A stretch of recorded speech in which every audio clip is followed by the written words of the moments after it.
Hey guys, welcome to Capturing Christianity. Today I'm joined by Rationality Rules, none other than Stephen Woodford and Joe Schmid from Majesty of Reason. I'm so glad that both of them could join me today. So yeah, we're talking about the debate that recently concluded between Stephen and I on the Kalam Cosmological Argument. Stephen, you made a post, you shared the video, and you're like, we're not going to talk about anything interesting in this video. So you kind of deflated the whole thing for us. But what we're going to do today is we're going to talk about some of the takeaways from this debate. We're going to do like a live dialogue later, more than likely, and get into some details. But I just thought it'd be super valuable to talk about some of the things that we learned from this debate, both Stephen and I, and then Joe has been a very active, not any longer, literally until then.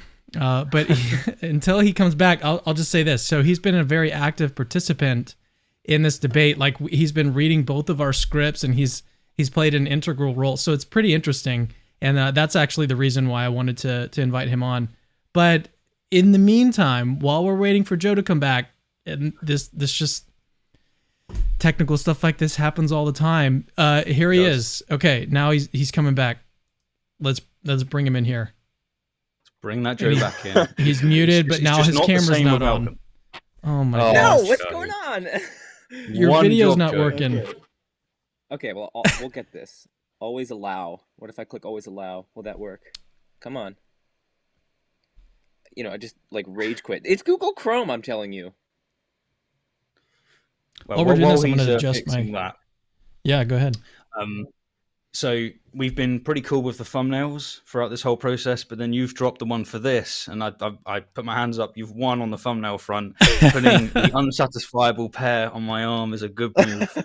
I think it's because of the excellency of that thumbnail that some people have said, "Oh, I really want to see you chat. I want to see what Cameron thinks to Joe's refutation on the patchwork principle and etc." But what I was illustrating in that post is just that's not what we're doing today. Today, it's just more of a positive and like looking at the meta, because there's a lot to be said of the process that we've trialed it.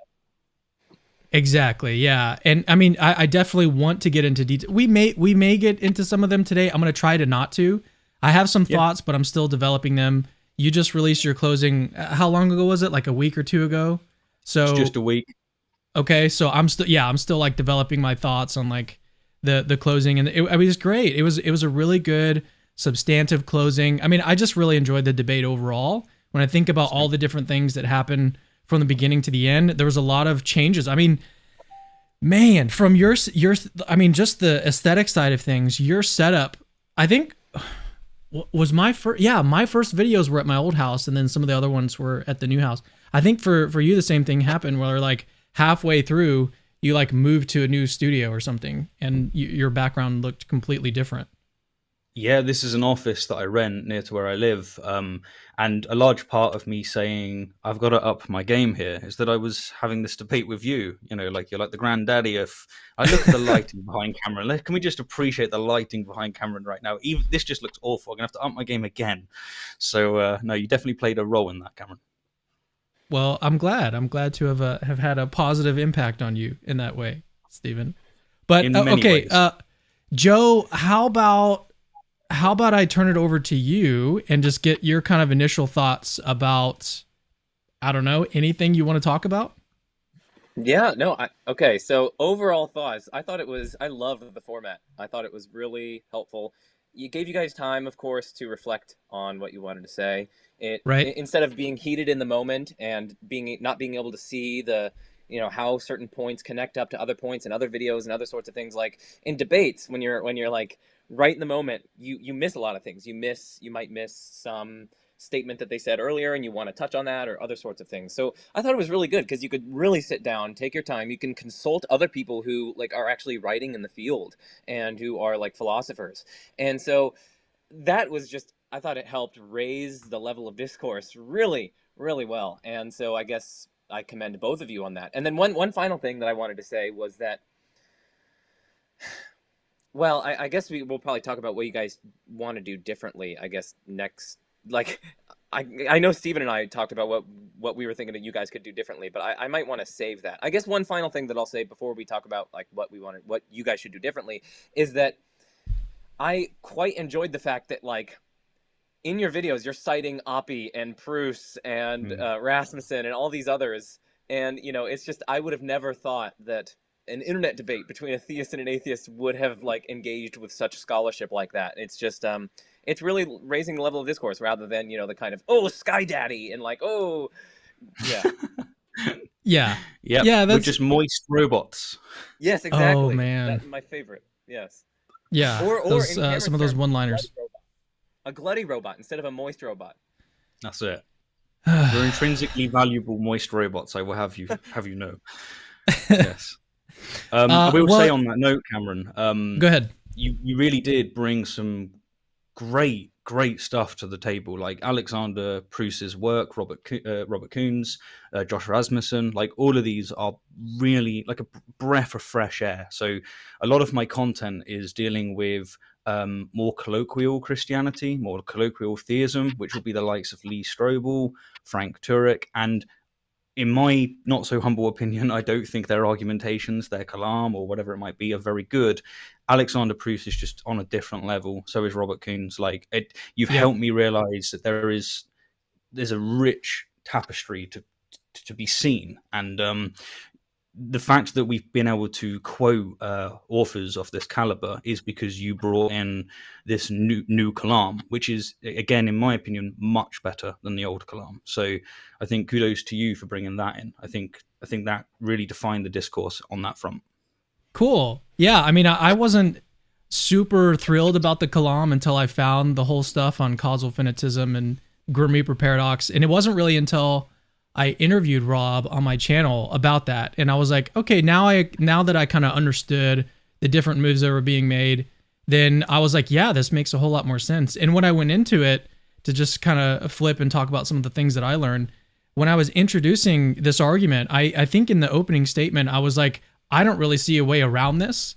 And I was like, that was legitimately the way that I saw things back then. I was like, I don't understand how anyone could really give a good response to this. But throughout the course of our debate, I did see a good response to it.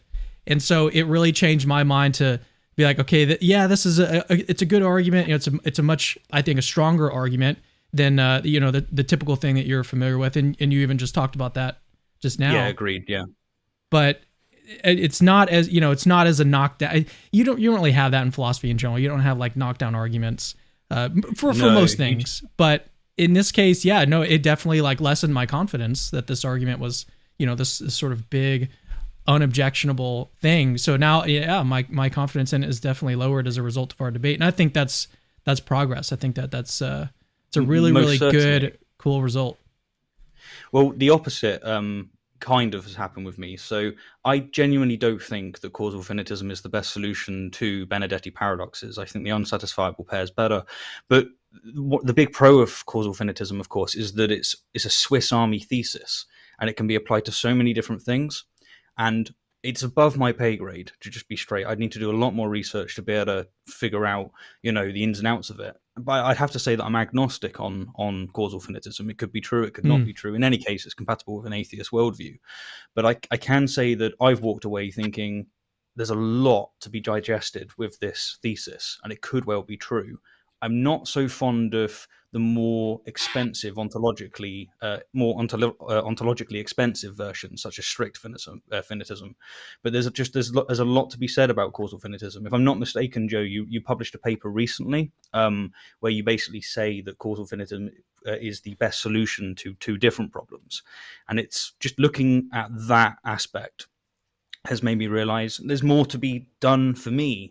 Even though our debate's concluded, I want to go look more into causal finitism, more into Alexander Proust's work, more into Robert Kuhn's work. It's been very fruitful in that sense. That's cool. Hey, Joe, do you have any thoughts? Yeah, so that's another thing that I think is a fruitful aspect of this debate. It's like it's equipping the audience as well to dig deeper into these issues, right? You guys are citing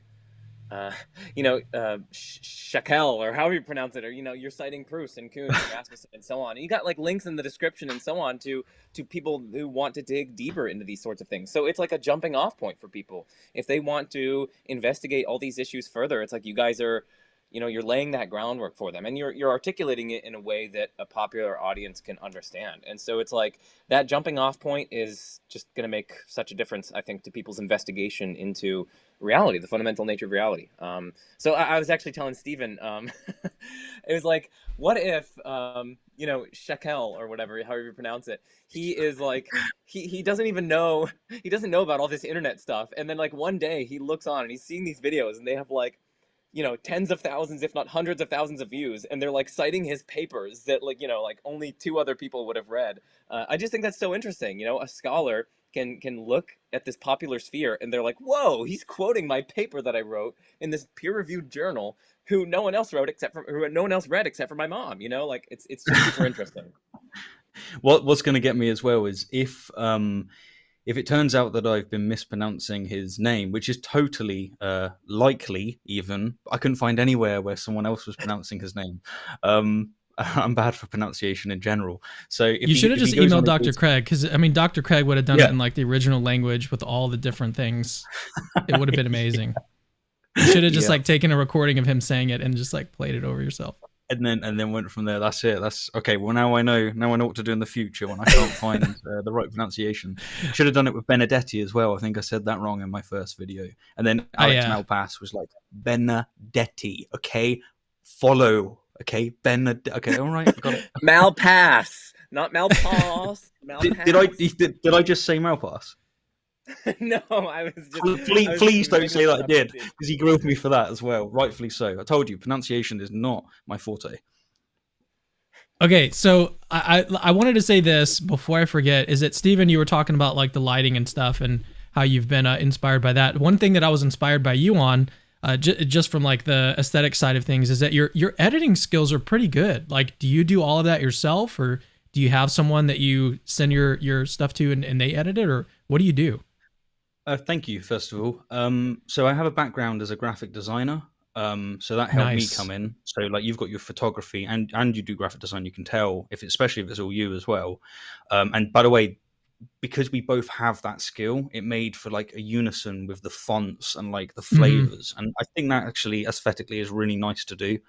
But no, it's all me. I've recently got into After Effects, and I'm just there's not many atheist content channels, many channels which are competing in that area with me. But I've always been someone to say I want to compete with myself and just try and get better content. So yeah, just looking at everyone's content all over YouTube, all over, well, Netflix, whatever it might be, and just see whether or not I can do something different. I think my best one so far was my collab with Joe. The first like minute and a half on the Kalam is just, I was very happy with that edit. But no, thank you. I appreciate it.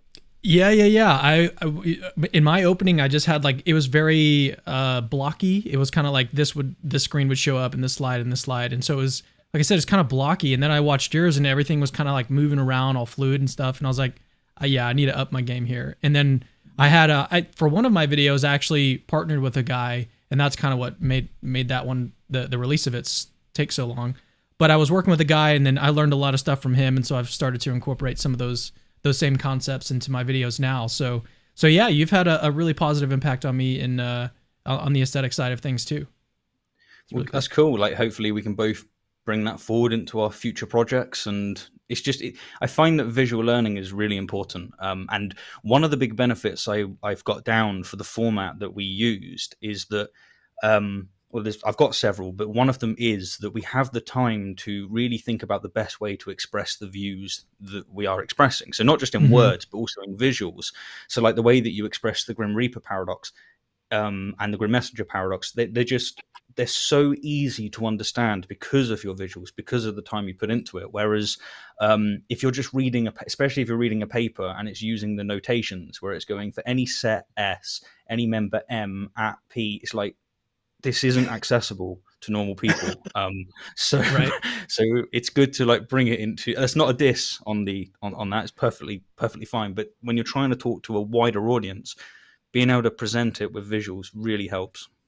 Yeah, So I wanted to add to that. No, because on like the unsatisfiable paradignosis video, like Stephen, I remember, we were like working with each other super heavily on that. And I was up at like 1 a.m. like sending my voice messages in my dorm room, and I was Yeah, like, well, you could explain it like this and other sorts of things. And yeah, I distinctly remember that, and I was like, how do we best explain the UPD? Because it's so abstract, and it's so really difficult is. to see why those two are unsatisfiable in a kind of strict, logical, abstract manner. And so it's like, Mm, yeah, I remember you had to create that slide, and it was like, well, why yes and why no, and it's like you separated them, and I was like, man, it looked so great at the end, and it was just so much hard work put into that people might not recognize, but yeah.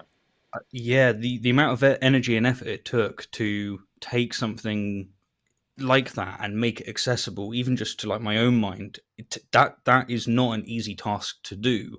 um it's like when it comes to the unsatisfiable pair, the best I've got, and I think it might be correct, but the best I think so far is to go, look, you have a proposition and a rule.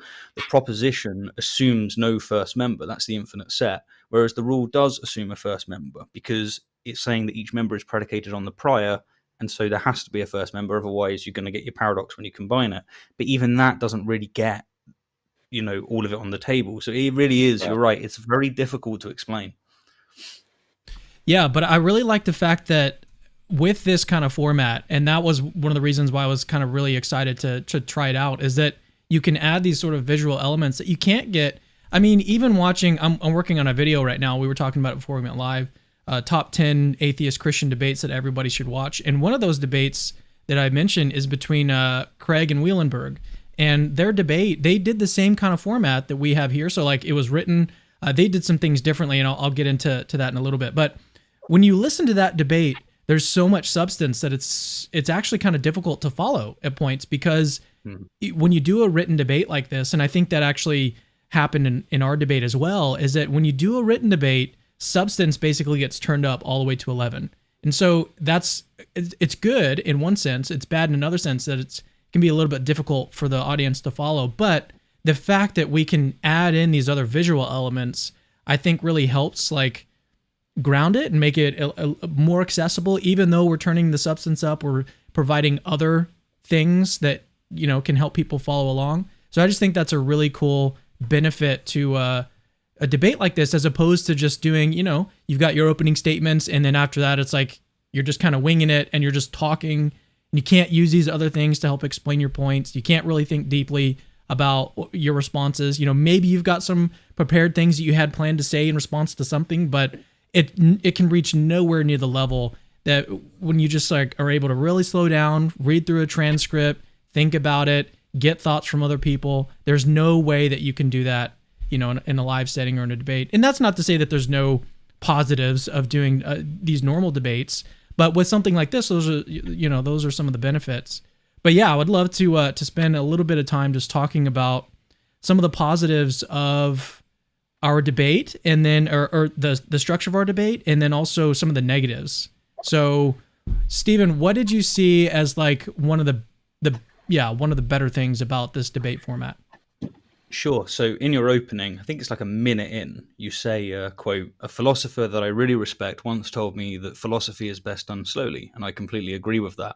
And so do I. I think for many of the reasons that we've already outlined, I just think that the format enables adequate time for reflection, which is just, look, if the goal is truth rather than entertainment or rhetoric or sophistry, then you really do want to have the time to be able to consider these things. We almost cultivate, this is not just like the theist side or atheist side, this is just a humanity thing.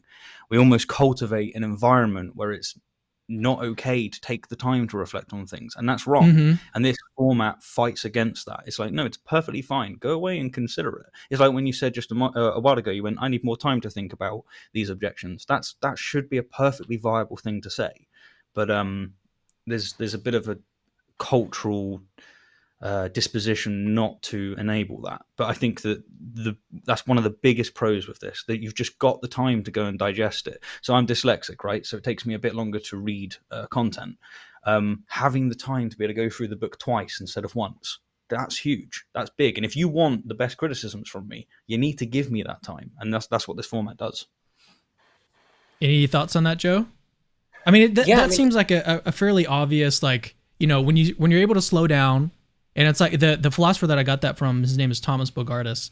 When I heard that, I was like, yeah, it makes so much sense. But that's also just like me in general. I remember like one of my first jobs, it was this really, really weird, dumb job. I hated it. It was the worst. It was just basically sales.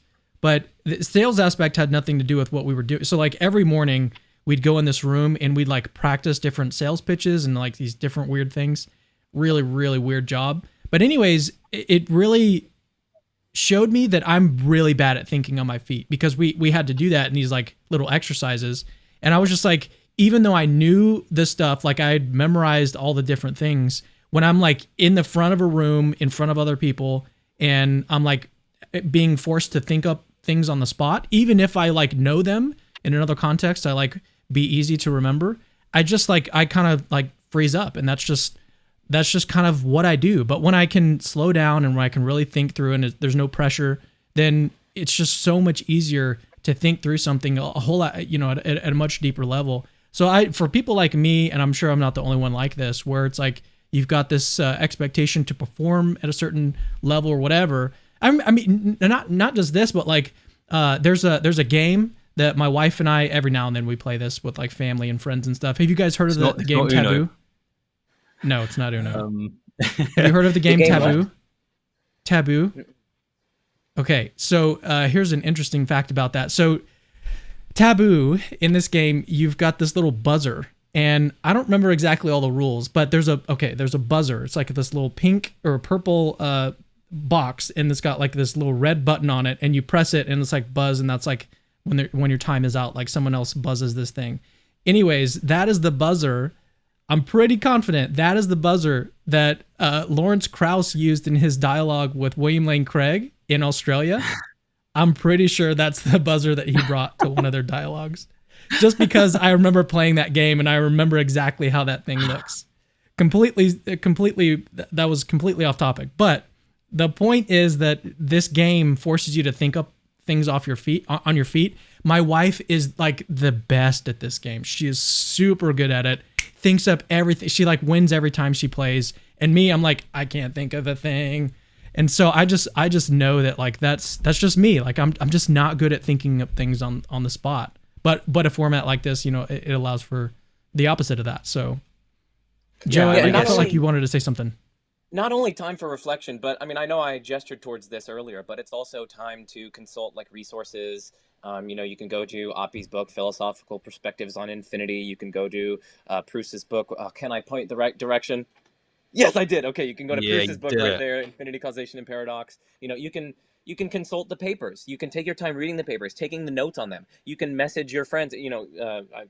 Ask philosophers and whatnot. You can see dialogues that took place in the interim, right? So I know that Cameron, I know you watched the one that I had with Josh Rasmussen and Alex Malpass. Yep. And like that was touching on all the stuff in your guys' debate and like zooming into a particular aspect of it. And same with Stephen and the Unsatisfiable Paradigm Gnosis video with Alex Malpass on my channel, right? It's like like you guys wouldn't have been able to use that content and be served and benefited from it. You wouldn't have been able to do that had you guys just done like a live dialogue and so on. So I don't know. I just think it allows so much of the fruits to come and missing out on a lot of the negatives of a sort of live debate like the ones you were just talking about.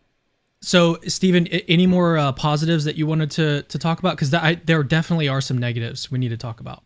Yes. One big positive, and it relates to what Joe was just saying there, is that in the process of considering these arguments and reaching out to people, I've made some new friends and acquaintances, with Joe being one of the former. So that's a big win. Like, that's a good thing. You connect with people that are interested in the same kind of things that you're interested in. That's just a good thing. So that's another positive. Just building connections with people and encouraging the story and the context to move forward. And even just with you, Cam, because our interactions in the past haven't been like as constructive as it is now. And so just what are you talking about, bro? Is helped with that. Dude, no, well, exactly. Yeah. When we first started this debate, there was definitely like, you can see it. There was tension, like in my responses and in your responses.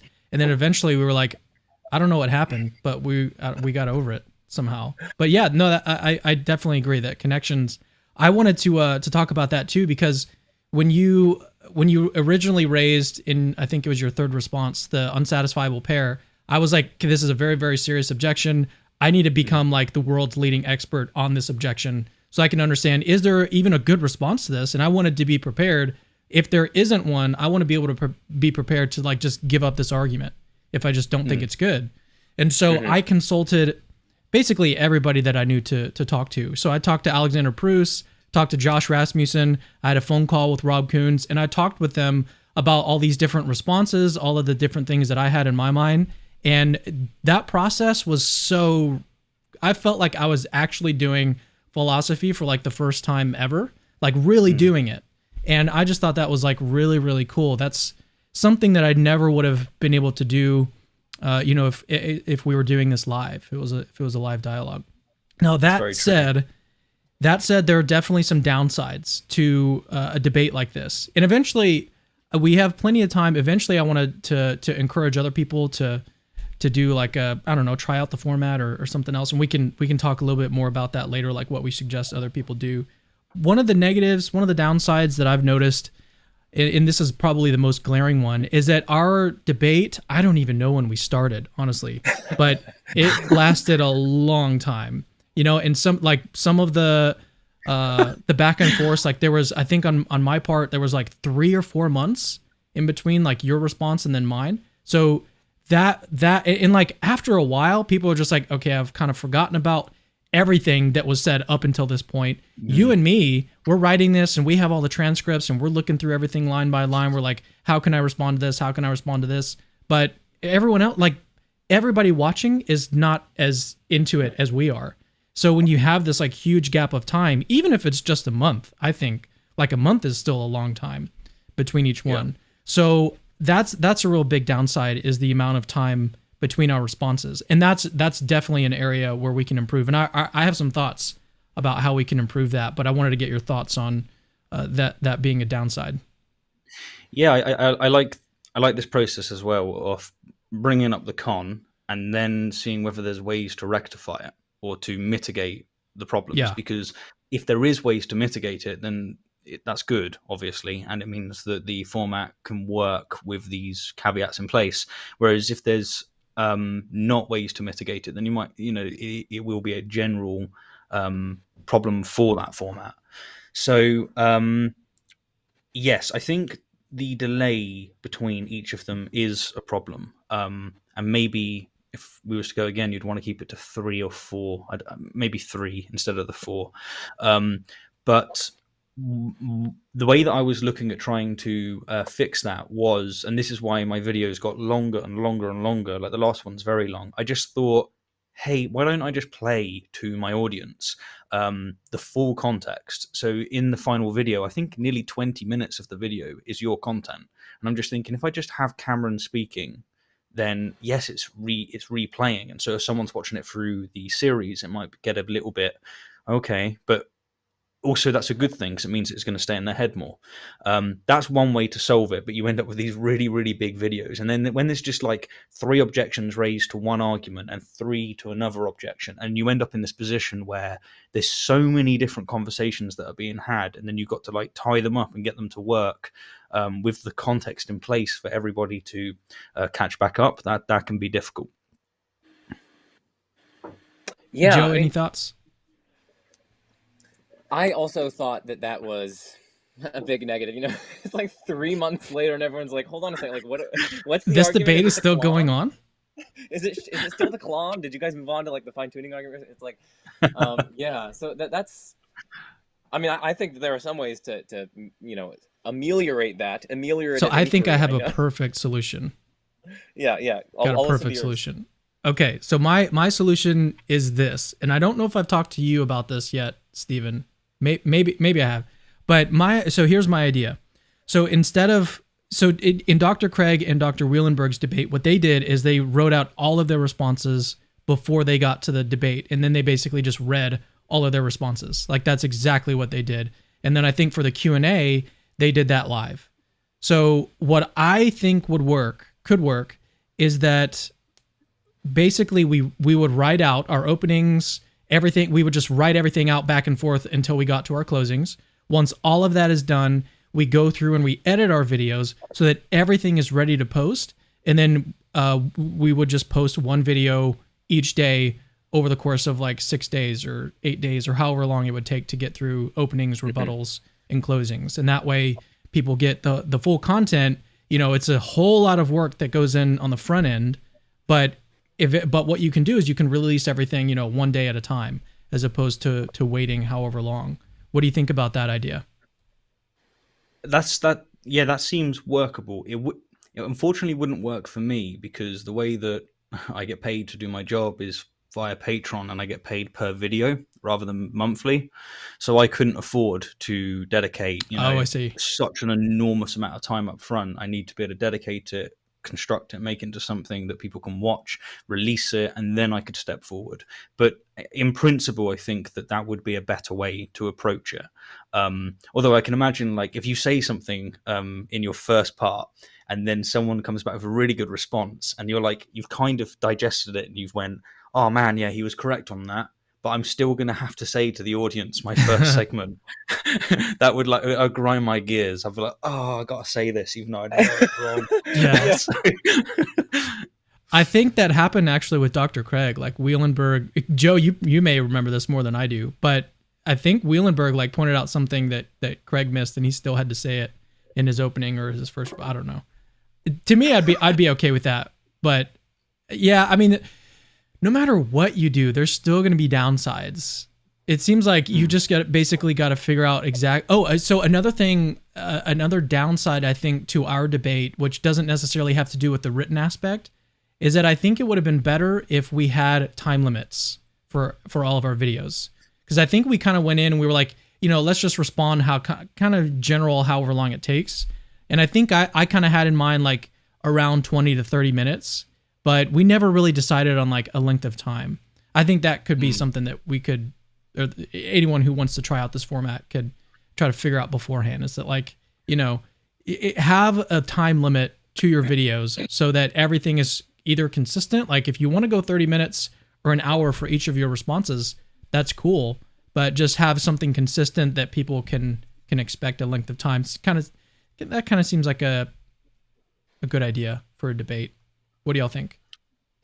I kind of like the flexibility. I don't know. I'm kind of wavering on that, because the flexibility does allow the later aspect or the later portions of the discussion to take into account that, like, you have to reorient the audience. You have to, remind them of what was said earlier. You have to remind them of the dialectical context and so on. And that takes up much more time. Like Stephen said in his last video, like something like 20 minutes of it was replaying Cameron stuff. So I don't know. The flexibility does kind of allow for you to, build upon the previous stuff and, expand. So what about a time cap? Like a total of 30 minutes, and then you can just do whatever you want up until that point. I don't know. Yeah, that's potential. I mean, I think that might be workable. I mean, one other thing is just that sometimes, like, 3 points are made in response to one premise, and then it's like the other person has to give 3 sub points in response to each of those 3 points. So it's just like, You're getting further and further into the weeds. And then, like, sometimes for the UPD, for instance, like, just even spelling that out, even just characterizing the view takes like 15 minutes, So I don't know. Yeah. I still kind of like that flexibility. I mean, maybe just have both parties agree, like, okay, I agree with you, Stephen. You do need some extra time in order to be able to explain this UPD. So, like, I think that you could have a prearranged agreement, perhaps. Another element on that would be where to start. So, okay, with the benign scenario that you constructed, that is getting very abstract, and there's the involvement of the patchwork principle, and you've also got causal finitism on the table. And if philosophy is best done slow, then I think that kind of implies that if it requires the time to get it out, then it just requires the time to get it out. And also, I think that if the goal is to try and make sure that everyone understands, say, what you're doing with the benign scenario, it's just absolutely worth having that extra minute or two of, like, reiterating it and making sure that everyone's on board. I think that by having a cap, I know why you want a cap, and I agree with you. Like it seems good, but I think that by having a cap, you may rob the format of its greatest asset, which is actually having the time to spell these things out. But with that said, I think that there is another way that can be approached to it. So do you remember when you dropped your arguments to get to a perfect being, and I reached out and I said, hey Cam, do you mind if I just don't touch on it because I don't have the time? Although I addressed that in my last video, which is another reason why it was another couple of minutes longer, that's another way it could be done. If both parties say, we're going to shelf that and maybe deal with that at another point, that might be one way of doing it. So let's just say that you had an argument and I gave you 3 objections and you gave some responses, and I decide, you know what, this is the objection that's going to work. These 2 are not going to be quite as effective, or I can jump on them, but they're not where I'm going to want to spend all my time. Then I could reach out to you and say, hey, I'm going to drop these 2, not because I think they're wrong or because I think that your responses, neutralize them, for instance, but rather because I want to be as productive as possible. And because I know where you're coming from. The time frame is nuts. We've nearly did one digital Gnosis video here. Let's be honest. Like this is, it's getting long. By the way, what you said about how long this took, like a year, when I was watching James and Nathan talk, James is having a bit of a giggle, and he just looks up and he goes, wait, I'm not going to do his accent. He goes, wait, is Steve aged just like 10 years in the space of this debate? I was like, all right, you got me. Yeah, so I think those are some good points. I'll have to think more about it. That's me. I like to think slowly about these things. But I think that you've got to have some kind of cap, like even if it's an hour and a half, like, you can't just go for as long as you want. You've got to be. So here's another thing, kind of like what you were just talking about, Stephen, is that there are certain things that you could leave out if you kind of needed to. And I think there's actually a whole lot of pragmatic reason to do that. There's another guy that I love, philosopher. His name is Dustin Crummett. He's been on my channel a bunch. I'm sure both of you guys would actually really like him. Joe, I'm sure you know him. He's been on my channel, yeah. Okay, awesome. So I think I was writing something out, so I don't remember exactly the context of how this came about, but I remember writing some response to some objection and like getting some thoughts from someone. And Dustin responded and he was like, I don't think that you needed to like really lay out all of these other objections. Like, even though, yeah, that's kind of technically right, like that's not your strongest objection. Like your strongest objection is really the only one that you need. You don't have to go through and make responses to everything, as long as your like really good response is the main thing. And I think I think we often kind of miss that in these conversations, not just in like a debate setting, but if you're just going back and forth with someone, you've got some kind of disagreement, the temptation can be like, I need to respond to literally everything this person said. Every single premise, I got to object to every premise. But you don't necessarily have to do that. And also, what can happen is if one of your responses to one of these premises is just not very good, or someone doesn't perceive it as very good, then that can actually count against you, even though you may think you're correct, and in the long scheme of things you may be ultimately correct. That can still just kind of look bad if it's not a super strong point. And so I think he said something like, your best objection, I'm completely butchering this, but basically the idea is that you don't want to include objections or responses that are just weak. Even though they might be right, if they're weak, then it actually kind of works against you. So I think that's a point in favor of just being kind of succinct and knowing when to include objections or when you can kind of leave it aside. It's like, what you could have done, Stephen, is just been like, okay, yeah, your second premise, I'm not saying that you did anything wrong by doing this, but I'm just giving an example. Like you could have just said, this first premise, I disagree with that, and that's all we need to do, and that could have been your whole response. And I can't just like accept that my first premise is, incorrect or false. I've got to defend that. And so even though you've got more objections to different premises, I don't know. I think it's definitely doable to keep it within a time frame. I just think that like people's attention spans, because it's not just that. We're doing this debate, and it's definitely we're trying to forward the dialectic, and we're trying to have like a good time and seeking the truth together. but also like it's not a secret that we're doing this publicly. People are involved. We've got an audience, and so I think we've got to kind of take that into consideration. Like if we want to have the biggest impact, we don't just want to like lose 95% of the audience because our videos are too long. So I think there's still a lot of reason to consider a time limit. Fair enough. Yeah, no, there's another negative if I can get it up. Yeah. So I did have some questions that came in, so we can get to those too, if you guys are I've open got to another it. negative as well afterwards. But yeah. Okay. So many negatives. No.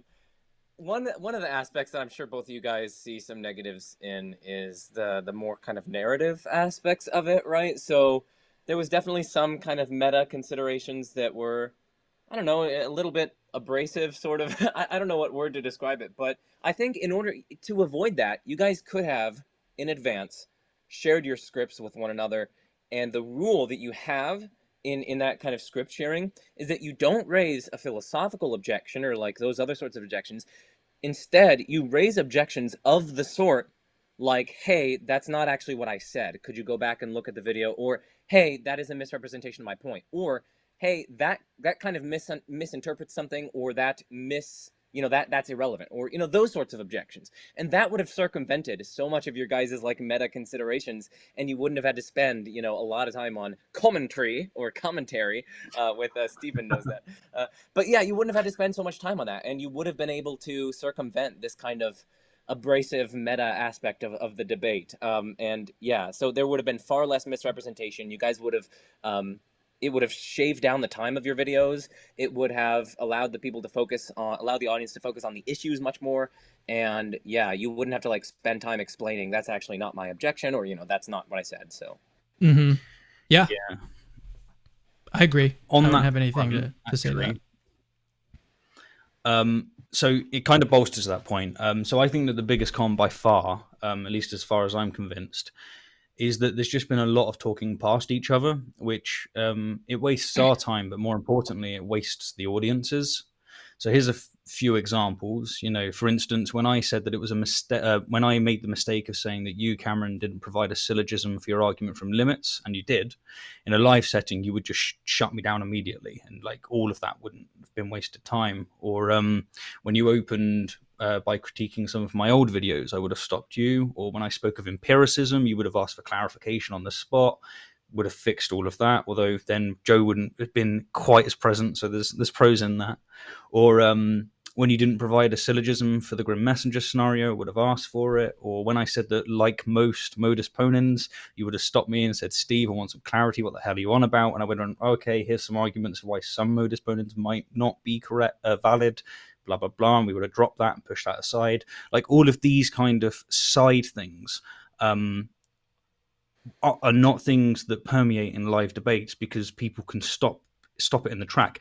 That can also be stopped if a sharing of scripts would have occurred. So I think that is a good idea, just because if I shared you my script, you would be able to say, hey, Steve, no, I actually did have my argument from limits here. So you're wrong there. And I would be like, great, good point. I'd remove it. So I think that as far as a solution, the sharing of the scripts is a good idea. If only, even if people then change their scripts, I think it's just a better thing to be done. And that doesn't actually take much effort, no matter how your financial situation is. Like for me, I got to write the content, then I can send it out to you, and you can just go over it and go, right, you made a mistake here. Like, okay, cool. Yeah, wait, okay. I want to add one quick thing, Stephen, for the audience, because I can still hear the screeches about what you said about the modus ponens thing. So, for the audience, there are non-classical or subclassical or glut theoretic logics. Cameron actually just had J.C. Beale, who's one of the world's leading experts on it, on his channel. And according to those, in terms of logical validity, modus ponens does not come out as logically valid, because when you have if P then Q, if P is a glut, right, then P could be both true and false, say, in which case P implies Q.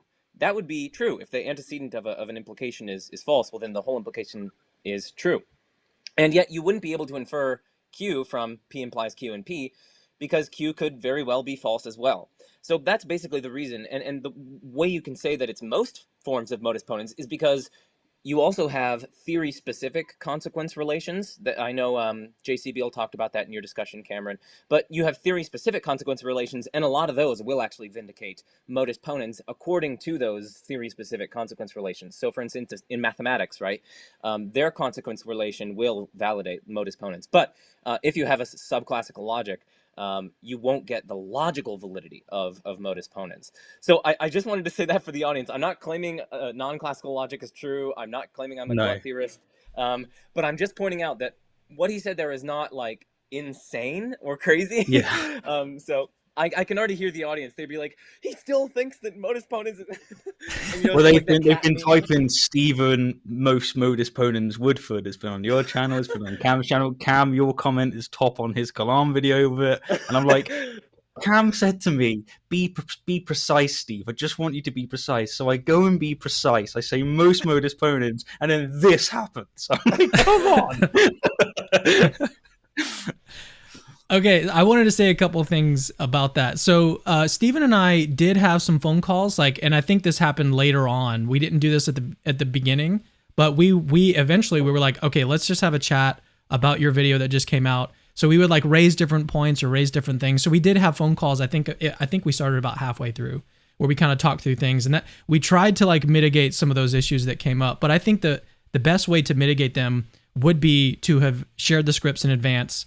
And so I've actually I did a debate like that with Justin Schieber, who was an atheist. I mean, he doesn't do it anymore. It's so sad that he dropped out. I think he just kind of got tired of it or kind of got bored of the whole thing. But apart from his reasons for getting out of the scene, he was amazing. But we did this debate on the problem of evil, and we did it like this. So we shared scripts and we went back and forth, and then afterward, it was just complete audio. We just recorded ourselves talking after the fact. But I remember there were several points on both of our sides where I would make a point and be like, okay, actually in your opening statement, you made a mistake here with like your argument from Bayesian that used Bayesian logic. Like there was a mistake here. And so he went back into his opening and changed something, which then I went back into my opening and changed something. And it like trickled through the whole script process. And I think that made our entire debate the better for it. So I love that idea of like being able to write everything out and showing everything beforehand, and that way you're everybody's sort of satisfied with the scripts beforehand, so that substance again is king as opposed to like these little side nitpicky things. So I'm in total agreement that kind of stuff could definitely there's ways to mitigate that as well. And I think that the way to do that is to share all of the scripts in advance. And I mean, Stephen, I think that there's probably still a way for you to be able to do, I mean, especially if you were to like, I don't know, every month you like set aside an amount of time that you put toward this, where you're either writing a script or you're editing, doing some editing on a video. So like most of your videos are, your sort of normal kind of content, but then, in a year or however long it takes to get all the scripts out, the scripts written and the videos done, you've got like all of these videos you can just release and bam, that's like your bonus month or whatever. I don't know. I think there's ways of making it happen still.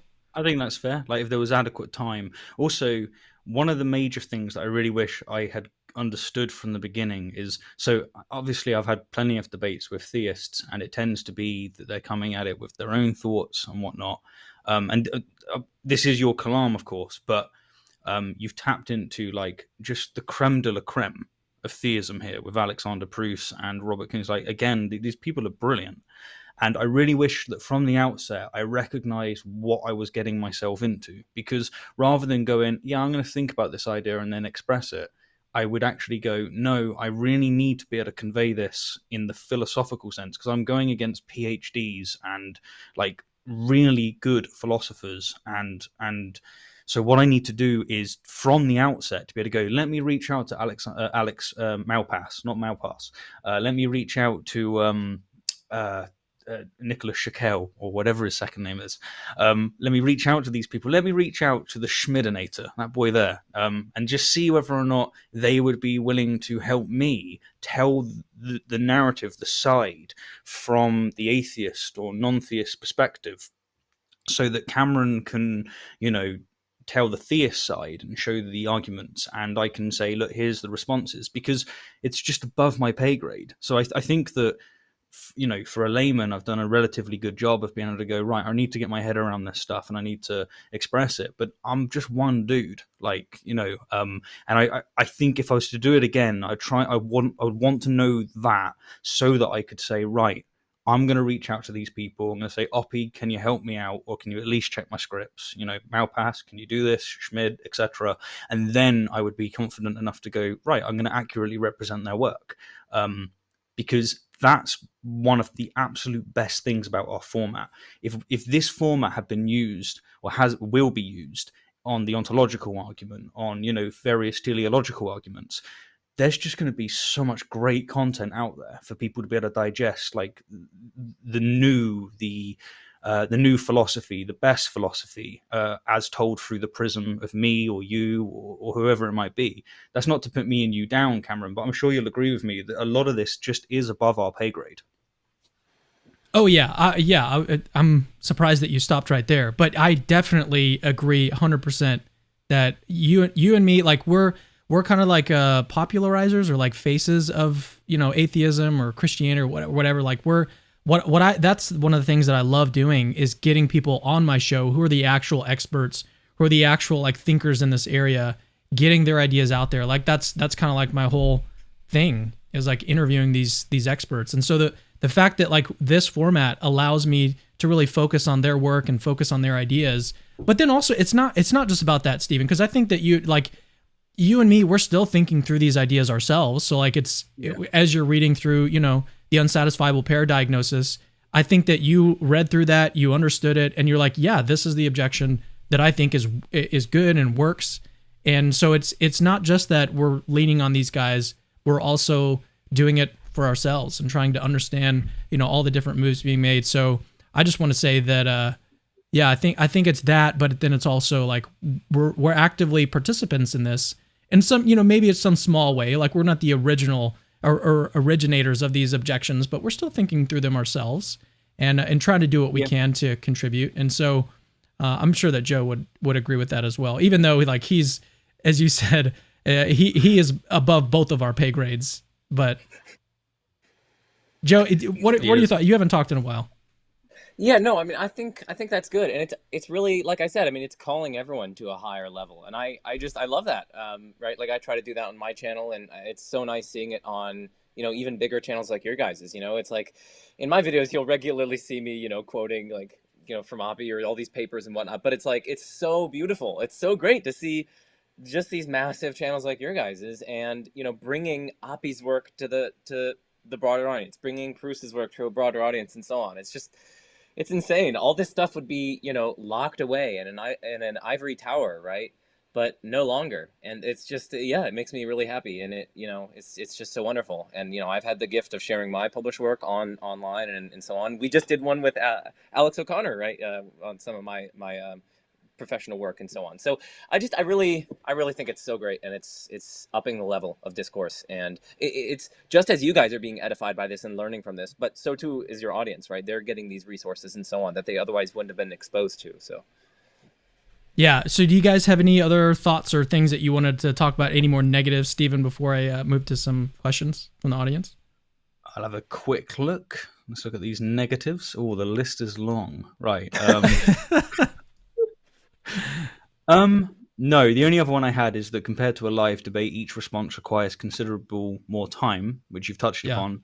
I just think that's the cost that you pay for the format, and I think that's probably correct. I think you should find ways to mitigate it, but ultimately, if the purpose is to get unintuitive things across, you're going to need the time. Now, for an audience, yes, it might not be, like, most of my audience might not be interested in it. A lot of my audience just are not impressed by the Kalam in all of its forms. Fair enough, right?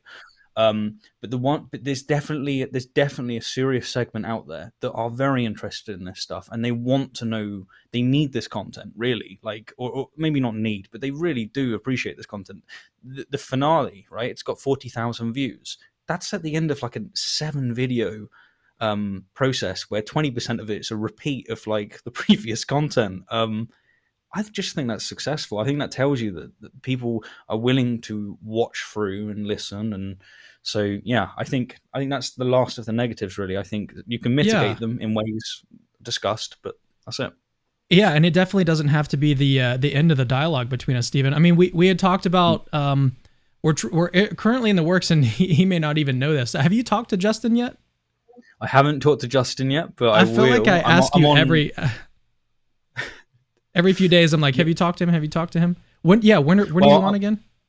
Yeah, so I'm on his show on the 5th. I'm chatting with a Christian author, just going for his book at the moment.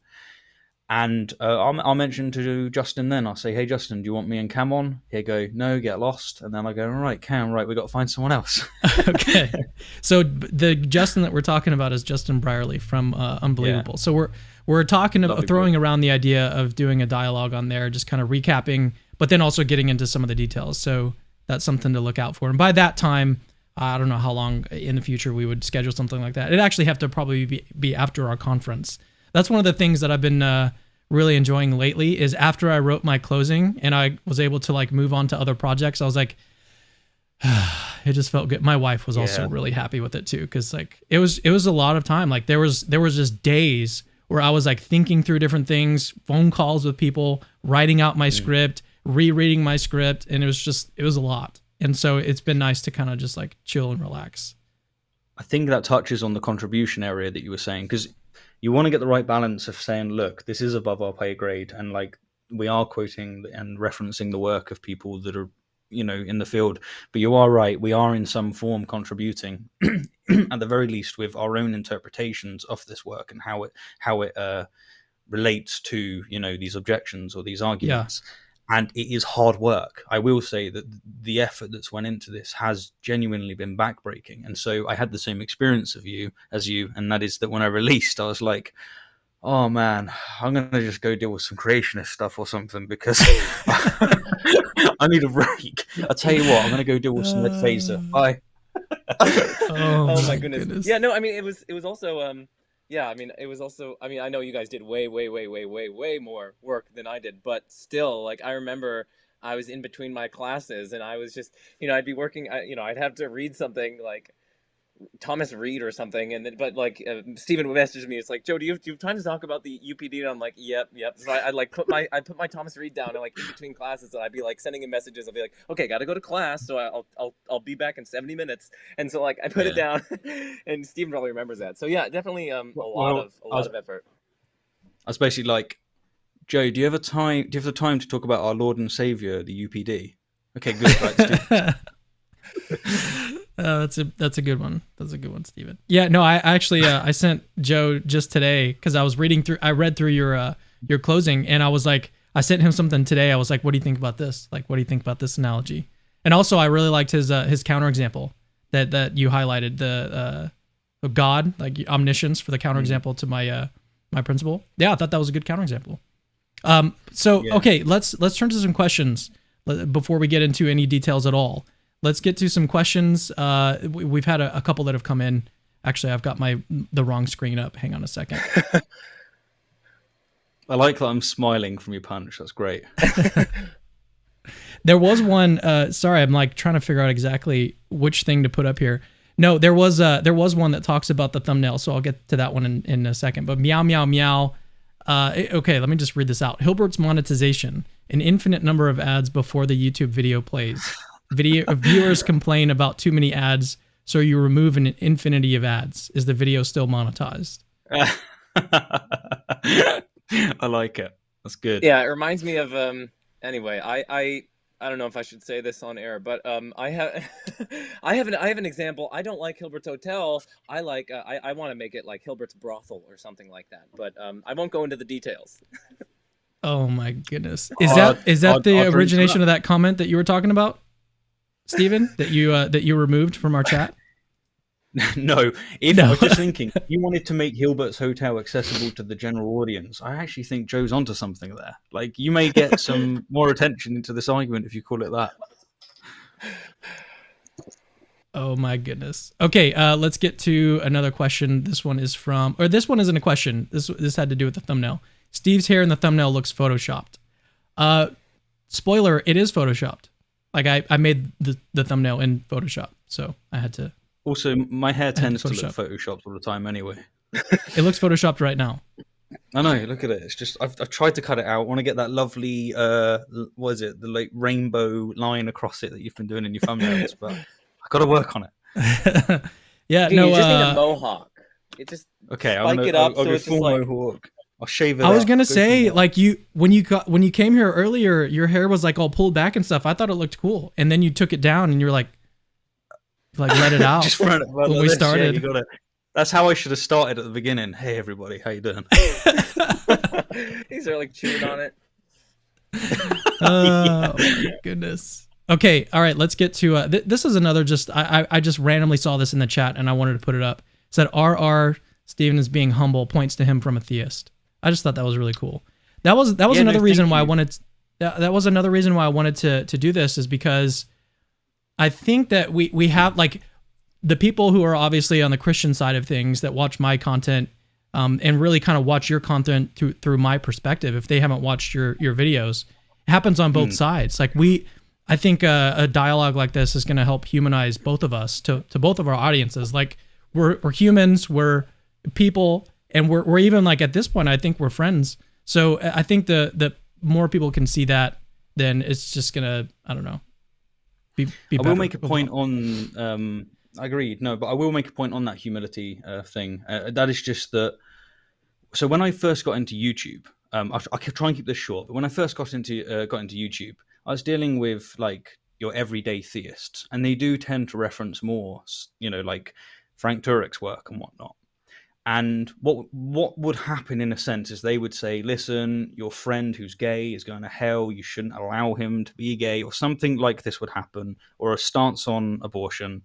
I'd say why, and they would end up, if you push them, they would give Frank Turek's argument, which is just a horrible misrepresentation of the empirical science. And so I came onto YouTube and I was debunking this stuff. And what happens when you come into it through that narrative is you miss all of the wonderful content that you've been referencing and whatnot, and you can just come at it from a completely wrong angle. And I think that with my work, originally it came in like that, whereas now I deliberately don't waste my time all that often with people like that, and I rather spend the attention on, in my opinion, the theists that have better arguments. And you cannot but be humble when you're dealing with the likes of like Josh Rasmussen and whatnot, because they're just wonderful people, and it's perfectly fine to have rational differences on these views. Like I can totally see why someone would get to theism. If you believed in libertarian free will, that helps. If you believed, if you didn't find the problem of evil to be all that problematic, then that helps. There's many reasons to be like that. So there's been a switch in my mindset, and I will say that this debate has played a part in that. So for that, just thank you, kudos. Like really, that's been healthy for me. So thanks.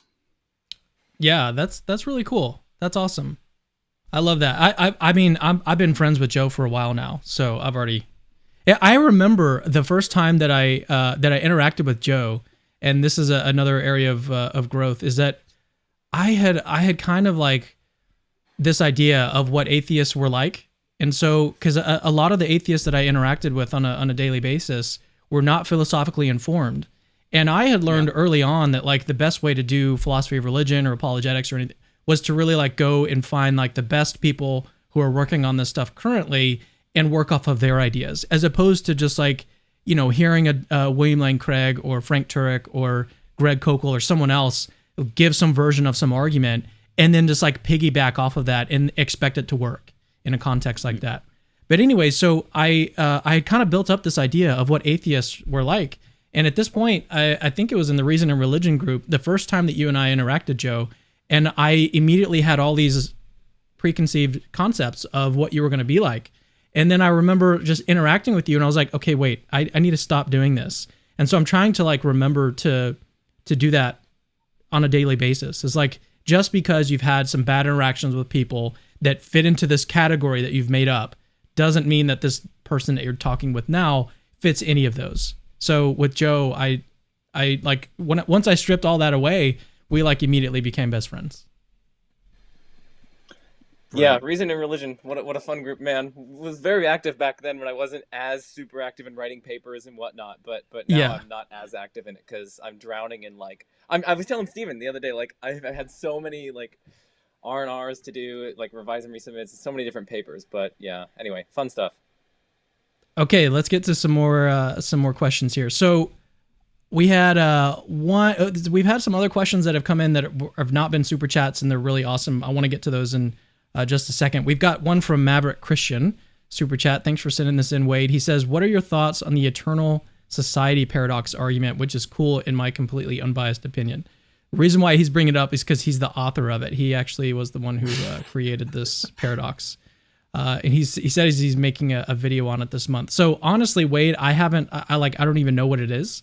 So I think I've kind of seen like the bare bones sketch of it, but I don't remember the details well enough to be able to comment on it. Joe, do you know what this one is? Yeah, no, I remember. So he published a paper in an undergraduate philosophy journal, and it was a nice paper, and I really enjoyed reading it. So I just want to give like a virtual high five to Maverick Christian because I enjoyed it. But I do think it's, if I recall correctly, it's a version of the Benedetti paradox, and so I do think, in my, again, unbiased opinion, but I do think the UPD will come in and be a forceful challenge to the paradox.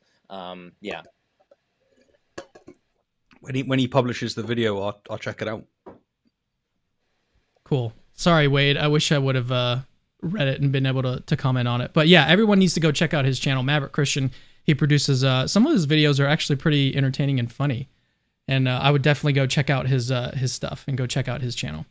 Okay, a super chat from Apostate Prophet. You guys know who he is? Oh, here he comes. What's he want? I mean, he's only got like 3 times as many subscribers as I do. I think he's about even with you. So it's kind of a race between the two of you guys. But okay, here's his comment. He says, "Why are an atheist and a Christian peacefully discussing? What perversion, what travesty is this? Greetings to CC, but mostly to RR." Wow, yeah, that's true, actually. Shouldn't we be like arguing and saying, no, this is my preconceived notion of what you are. This is what you must be, Cameron. Oh, yeah. Yeah. We should have. No, it's only because there's an agnostic in the chat. That's the reason. Can we just agree that he's just not making a decision, right? Let's gang up on Joe. Also, I don't know if it's that way or that way with the camera setup. Well, on my screen you have to point. Well, it was the second way you pointed. So it was this way. Yes, that's me. Okay, good. You can't wait. Yeah, you can't see him in the screen right now. I think I have everything set up where you can see everything. No, it seems to be the other way around for me. And if it wasn't, you just see me. I'm now committed. I would tell you it's the other way around, even if it's not at this point, because I'm in too deep. Okay. Technical stuff aside, let's continue with the questions. Okay, so Nathan Ormond has sent in a super chat. Thanks for your super chat, Nathan. He says you should have streamed like this before formal vids. Any thoughts? That probably would have helped. Yeah, I mean, that probably would have helped. I mean, it would have humanized people before going into it, which would probably have helped as well. So I think that's another negative that we could highlight. So I think he's right there. I think you guys could have done this beforehand, and yeah. Yeah, I agree. I think that's correct. You, nothing to add. Correct. All right, let's get on to these other questions that came in. Again, they weren't super chats, but they were really good, and I wanted to talk about these. Okay, Caleb, I'm assuming that Caleb is not, he's not a viewer of your channel, but he's been sort of watching this stuff through the videos that I've produced, or maybe he is. Maybe he does watch your videos. He says, "What does Steven's audience think of the debate's content and style?" So it's a question about your audience. What does your audience think from what you've seen? I think, I can't really speak for all of them. It's just such a broad difference in so many people. So with 40,000 views on the last installment, that's higher than I was expecting with a series this big, even if it was like perfectly tailored for my audience. So I think a large amount of them have enjoyed it. I think they're quite frustrated with the cons that we've discussed. But ultimately, I'm sure that they find, they've expressed great value in what you and I have brought to the table and the way that we've expressed it, and the way that hopefully we've just moved the question forward. And we may, have got people that are not into philosophy at the moment into it, because it's a good gateway for it, and then they can, start doing the courses, such as what Joe's doing. So largely my audience has enjoyed it, and certainly my patrons have. They've found it really edifying. They found it to be a really cool process. So yeah, I think largely my audience has enjoyed it. But they do definitely recognize the problems that we've covered. Nice. Yeah, it's like a gateway drug. Your guys' discussion is a gateway drug into philosophy, and there's no going back. I think that's good. Okay, DMS is the other question that I wanted to get to, and we'll see if we've got others that I'll go through the live chat as we're answering this one. Cam and Steven, would either of you consider writing a book? Is that something that interests you? I mean, we've basically already written one. Like, I've put everything back to back. The only thing I don't have, and I've got a transcript of all the different sections. The only thing I haven't added yet is the closing to it. But I think up until my closing, it's like 60 pages long. So, I mean, we've technically already written a book. Yeah, no. So yeah, it's true. There's been a lot of words into this. So, how I was saying that I wouldn't want to express a view that I no longer hold, because after a couple of back and forths, I've realized I was wrong on it. I would use this as a process to, tighten my ideas, which is what I kind of use YouTube videos for in general. When I release a video on any topic, if I'm wrong on something, my audience are going to tell me really quickly. And if they're not going to tell me, then some other audience is going to tell me quickly. And so it's a really good system for being able to soundboard. You soundboard with friends and whatnot, then you get it out to the public, and then if you're wrong, you're going to be absolutely slammed. I think we've all experienced this kind of nonsense, but that's just the way it works. I definitely will write books. The only Kalam at some point, I think so. I'll get my hand involved in that. Yep. The closest one I'm involved with at the moment, and I think I could probably write it now, but I won't. I'm going to wait for a while. I want to digest more of Liz Jackson's work. I could write a book on Pascal's wager by now. I've spent a lot of time reading a lot of work on Pascal. But yeah, definitely at some point. Yeah, so on the topic of writing a book, I'm not so sure. I've kind of gone back and forth on that. I just feel like we can be so much more. I mean, even people that just write books for a living in this area, they can only reach so many people. Whereas what we do on a daily basis is we create these videos, and in some cases, hundreds of thousands of people, maybe even millions of people are watching and being influenced by the content that we produce on YouTube. So I would have to have a good reason to change that format of content delivery into a written format. If it can be done better, I don't know. So I'd have to think more about that. I mean, there's definitely benefits from being able to write a book. Stephen, do you go out and do appearances? I mean, I know COVID has slowed everything down, but I know that you did your debate with Justin. I was about to call him Bieber, but that's definitely not Bieber. I can't remember his last name at all now. From Unbelievable. Briley. From Believable. From Bieber. So, okay, back to the question. So, COVID has definitely slowed things down, but I could see a benefit of having a book that I could take with me, to sell as sort of a merch or something that just kind of explains my views a little bit more. I could see that as a positive to having a book, so that's something I could have tangible to give people. But what are your thoughts on that? Yeah, so I'm a big fan of just having leverage in the sense of reutilizing work. So for instance, I've done a series already on Pascal, and I'd be taking that work and subsequent thoughts on Pascal, and I would just be putting it into a book. So I've already released it as videos, and I've been able to get the feedback, and I know, I could convey myself better here or whatnot.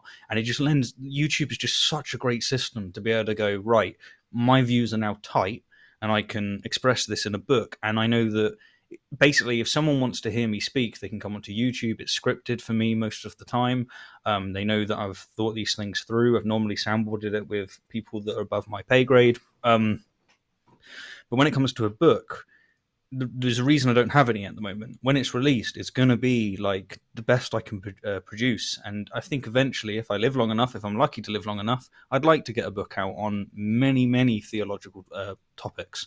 So for me, it's about leverage. Where my content is made in such a way that I'm already doing these series, I can just take that and just present it in a different way and allow someone to read the book or listen to the book on Audible while they're on holiday. Yeah, Joe's over here. He's already having written a book at like, what are you, 13? Oh, man. I can actually, okay, hold on a second. Wait, it's August 3rd. In 3 days, I can legally drink alcohol. So, Oh, getting wow. wild. I know. I remember. You should just, I remember when you should just Alex- never drink anyways. I've Yeah. never had.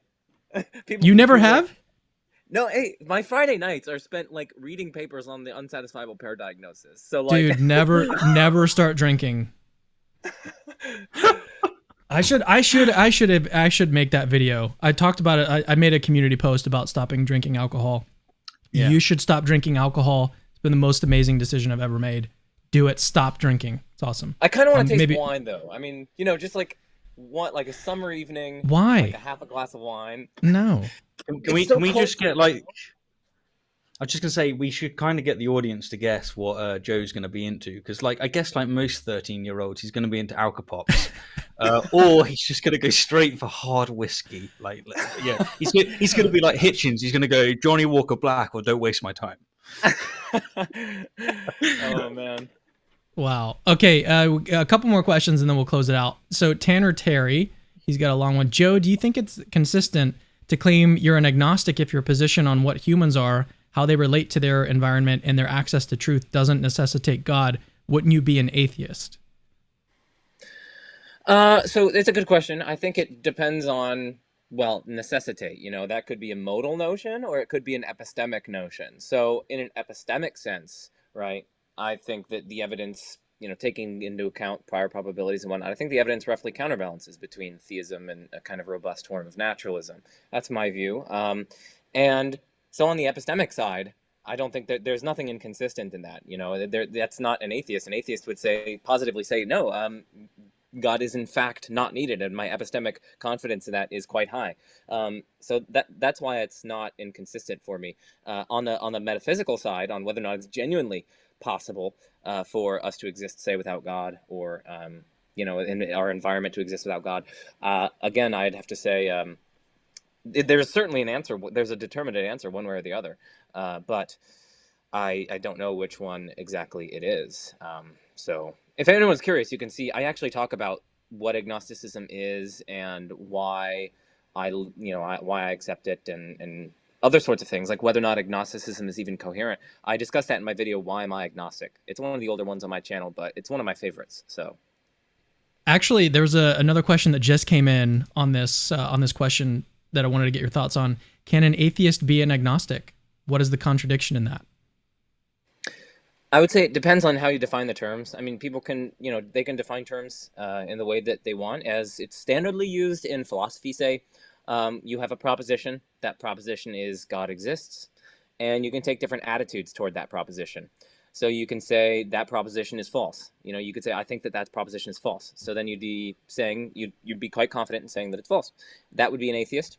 An agnostic would say they don't say it's false. They don't say it's true. They suspend judgment on it. They might have a credence like 0.5, whether or not it's true, say. Credence is just a level of confidence. And then a theist would say, no, I'm quite confident that that's true. Yeah, that's true. They'd say yes. So under that way of defining things, and again, I don't claim that that's the only possible way you could possibly define these things, or the only legitimate, way you can find them. But under that definition, yeah, no, there is indeed a contradiction between being an agnostic and an atheist, because then you'd say, the answer is neither yes nor no to that question of does God exist, and also the answer is no. So yeah, it is a contradiction in that way. I will add to this actually, because my next video is going to. I'm doing a response to Apologetics Squared, but the next one is going to be on lack theism. And I think that question, and in general, it really does depend on how you look at it. So if you're looking at the philosophical literature, then obviously atheism is going to be the negation of theism. It's a positive claim. There is no God. Under that definition, I would be an atheist. But also you can take the psychological definition, the psychological state of just saying, listen, I don't find any of these arguments for theism convincing. Leave me alone. I'm not going to look into it. I think that's a perfectly viable definition that, in my experience, way more atheists have that. It's kind of like if I said to you, Cameron, do you believe in astrology? And you said no, are you affirming that astrology is false? And then if I pressure you and I say, what arguments do you have for astrology being false? What are you going to give to support that proposition? Or are you just going to go, just leave me alone, I'm not interested? I find that tends to be, there's a lot to unpack here, but definitely in the philosophical literature, it's like, yeah, you can't be an agnostic and an atheist. Well, in most cases.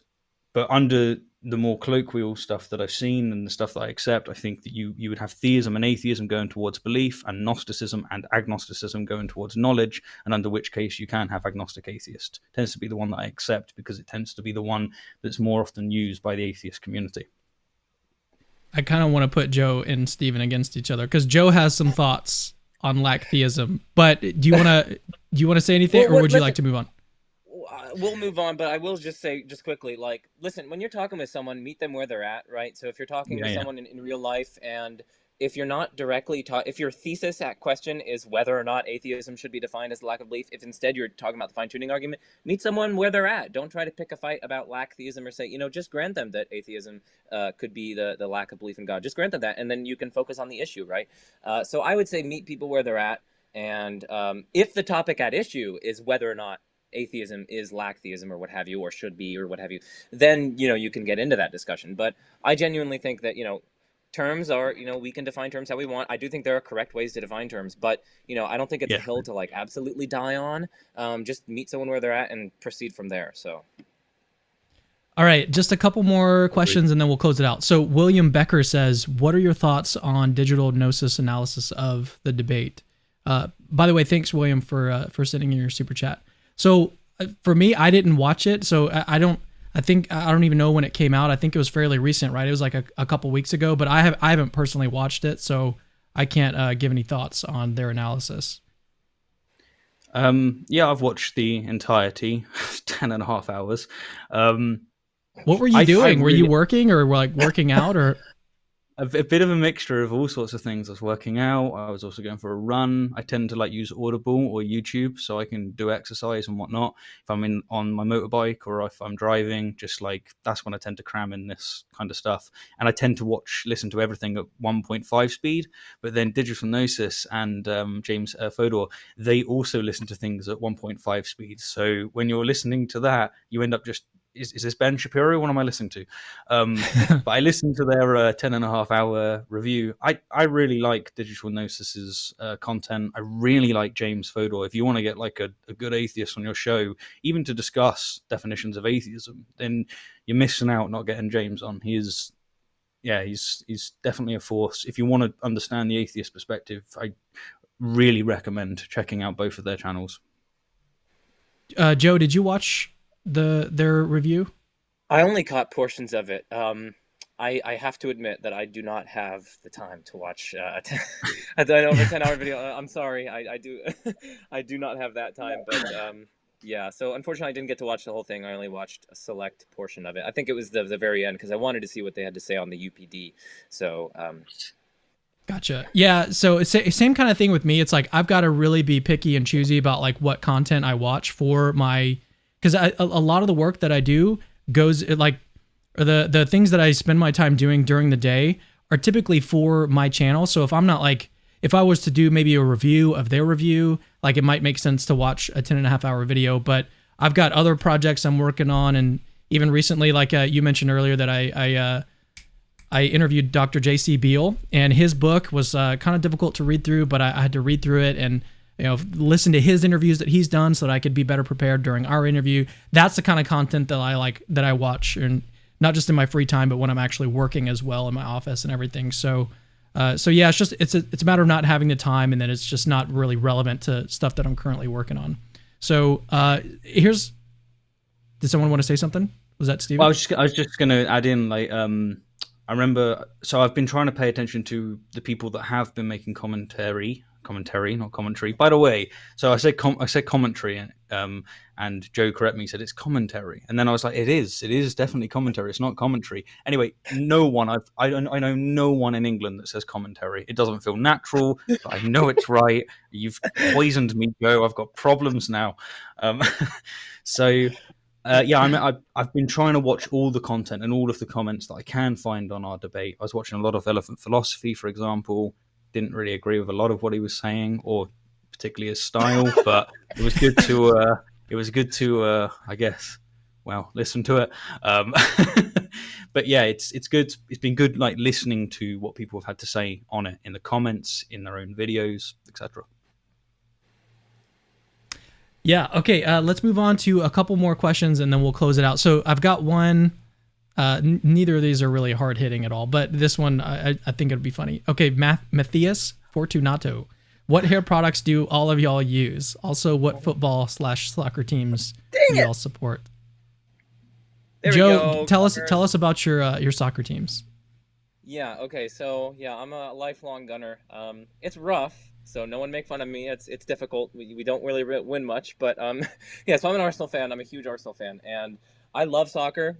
Some people have seen my sometimes at the end of my videos I actually put bonus soccer content, and it's really fun. I've played it my whole life at a super highly competitive level, and but yeah, I love Arsenal. I fell in love with them back when I was like 8 or 9 or something. Cesc Fabregas, to those of you who know, he was so good. And I was just enamored by Arsenal's style of play. They were basically like an English Barcelona. So anyway, I'll get off my high horse because I get excited about it. But yeah, I'm a huge Gunner. So okay, what are your hair products? Oh, I don't really use hair products, to be honest. This kind of just like naturally stays over water. That way. So like tap water, water, basically. Yeah, water. Water and shampoo. Sort of. So I don't really use hair products. It's just spider web, isn't it? You're just using your Spider-Man powers, Yes. putting that hair up. That's pretty good. Steven, do you follow? We call it soccer in America, obviously, but do you follow football? Listen, if you're gonna have a go at me for saying commentary, Joe, it's football, okay, not soccer. I kind of agree with you, honestly. Yeah, it makes way more sense. Football, and then the actual football in America. You sound like a touch loser. The foot. Like, I play soccer. It's like I play football, right? I play football. I'll play football, son. Yeah, that's it. No, so football, not massively into it. I just was playing my little brother at FIFA, beat him. Just want to gloat about that. Okay, how much younger is he though? Well, I've never played FIFA. I started playing with him. He went 2-0 up, and then he went, "Oh, by the way, this is the button you press to tackle." And I was like, "You smart kid." I'm not happy about it, but well played. But no, when I used to support football, I supported Leeds United because my dad really enjoyed them. And then when I realised that they were just losing everything, and I was like, I don't want to be on the losing team anymore. I started supporting Manchester United, and he nearly threw me out. Yeah. So then, what are your hair products, Stephen? Right. So I got dry shampoo. On the odd you video, don't want to talk about this. No, because I feel like you don't want to talk about this. I released, I don't know, maybe a couple of months ago. You know when you sit down for a long filming session and you're like, right, let's get this right. I hope there's no like hair out of place or whatever. I used some dry shampoo, but it just left this white mark on my hair. And then I was like, nah, no one's going to notice. That's all they notice. That's all the comments are. So dry shampoo can be useful sometimes. And now I've been using a load of beard oils. So I'm getting adverts from Viking beard oil every 5 minutes. Shadow Legends as well. Yeah, Shadow Just wear Legends. a hat, bro. Just wear a Kalam hat. Yeah. You're yeah, good. just wear a Kalam hat and then you don't have to worry about the products. No, wear a UPD hat, dude. We could customize it. Just Oh, like gosh. On it. It's got like Shaquille and Malpass, and they're just like, styling. Can we? If you release that with the Grim Kalam, I'm buying it. I'm putting that on. Yes. So I don't watch soccer at all, football, whatever you want to call it. I don't watch it. I played FIFA for like 3 months. My brother got into it. My brother, he's also younger, but I mean, he's only a couple of years younger. So, but he played FIFA, and so I kind of got into it a little bit, but didn't really catch on. We don't really play that anymore. And I'm not really into soccer, although I do enjoy watching it, like especially if the teams are good. There's even a team in Houston. I don't remember what they're called, but we definitely have like a Houston soccer team. Dynamo, I think. Maybe? I think whatever. So, but I don't watch soccer. But as far as hair products, I just use like some really, really cheap shampoo and conditioner, like all in one. It's like Suave. I don't know. It's like $3 for this huge thing. So it's great. But I have found that because my hair is like longer now, like when I comb it over and stuff, when it's not done, it's like really long. So after I like shampoo it and stuff, if my hair is gonna completely fro out if I don't put like oil in it. So I got this little oil stuff that I put in it after a shower, and then when I actually style it, like when I come on for basically the only time that I style my hair is when I've got something on YouTube. I use a Crew. I think it's called Crew. You can get it at like any grocery store, but it's like a pomade kind of stuff, but it's like a really thick. I don't know, it keeps it all in place. So, use orange juice. Just you know when Joe speaks about existential inertia and everyone's just like, they glaze over. They're like, like okay. When you're going into the details of the different products, I'm like, I'm lost, man. Like dry shampoo is all I've got. Okay, all right. Let's get away from hair talk and let's talk about. Okay, we did have another super chat. We'll get to that one, and then there's one more comment I want to get to. Feature Bug, your opinion on debates. Do people actually change their mind or only solidify their convictions using arguments? I think this is a really legitimate concern. It's like, do debates, like, I think a lot of times that worry is something that people should be concerned about. And when I go into a debate, that's kind of a question that I've got in my mind. Am I prepared to, if like in the course of this debate, if I get some objection to my view that is just really, really good, am I prepared to give up this argument?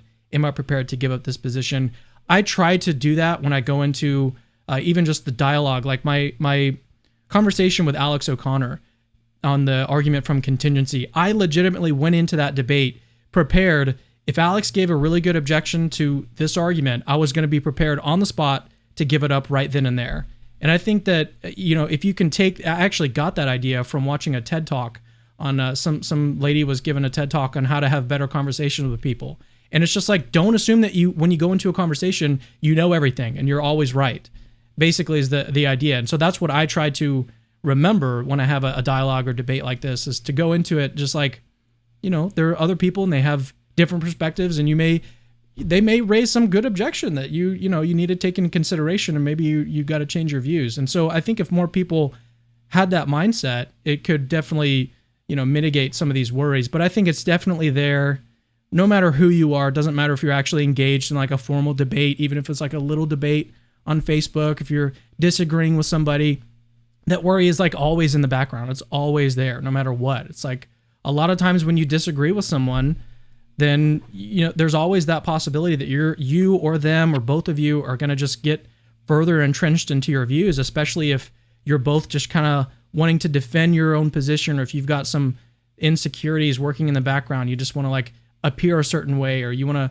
you know, sort of feel better about your own views. And so you're going into I think that worry is always there. And so we've got to do what we can to try to fight confirmation bias. And I think if we can start there, just in like our general, more broad, like interactions with people, if we can focus on fighting our confirmation bias in general, then that can spill over, I think, into something more formal like a debate. I think it's definitely possible to fight that, even though, I mean, I'm talking about it, but I'm still like, it's still a daily struggle for me to fight confirmation bias. So, but yeah, those are my thoughts on debates. I think that they can be productive if you go into it with the right mindset, but it's tough.